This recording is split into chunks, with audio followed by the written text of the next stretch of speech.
मंडळी, सध्या सगळीकडे चर्चा आहे ती स्टार प्रवाहवर लवकरच सुरू होणाऱ्या कोण होतीस तू काय झालीस तू या मालिकेची.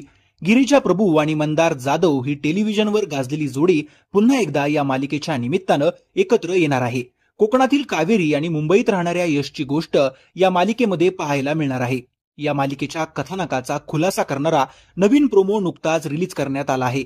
मोठ्या मुलानं इच्छेविरुद्ध दुसऱ्या मुलीशी लग्न केल्यानं यशची आई नाराज आहे, पण अखेर ती मुलगा उदय सून आणि नातवाला घरी बोलावते. यामुळे कावेरीचं कुटुंबही खुश असतं. पण त्यातच मालिकेत मोठा ट्विस्ट उलगडणार आहे. प्रोमोमध्ये पाहायला मिळतं की यश सगळ्यांना चिनूचे व्हिडिओ दाखवत असतो. लहान चिनूला पाहून घरातील सदस्य खुश असतात. यशचे वडील यशच्या आईला चिनूचा व्हिडिओ पाहण्यासाठी बोलवतात. तिला ते अजिबात आवडत नाही.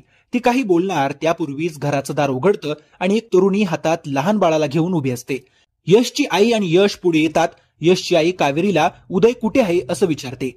तेव्हा ती घरी येताना वाटेत गाडीचा अपघात झाला आणि त्यातच सगळे गेल्याचं सांगते. यशच्या आईला धक्काच बसतो, तर कावेरी चिकूला घरातील लोकांकडे सुपवते आणि तेव्हा चक्कर येऊन कोसळते. ही उदयची पत्नी नसल्याचं यश ओळखतो आणि ही कोण आहे असा प्रश्न यशला पडतो. मालिकेचा प्रोमो अनेकांना आवडला आहे. प्रोमो असावा तर असा भारी प्रोमो वाटलंच होतं असं काहीतरी प्रोमो असणार. चिकूचे आईबाबा जाणार आणि हे दोघे चिकूचे आईबाबा होणार असं म्हटलं आहे. स्टार सुवर्णवरील श्रीमती भाग्यलक्ष्मी या मालिकेचा ही मालिका रिमेक असल्याची चर्चा आहे. 2015 मध्ये ही मालिका कन्नड भाषेमध्ये प्रसारित झाली होती. तर मंडळी, तुम्ही ही मालिका पाहण्यासाठी उत्सुक आहात का ते कमेंट करून नक्की कळवा. व्हिडिओ आवडल्यास लाईक करून चॅनलला सबस्क्राईब करा.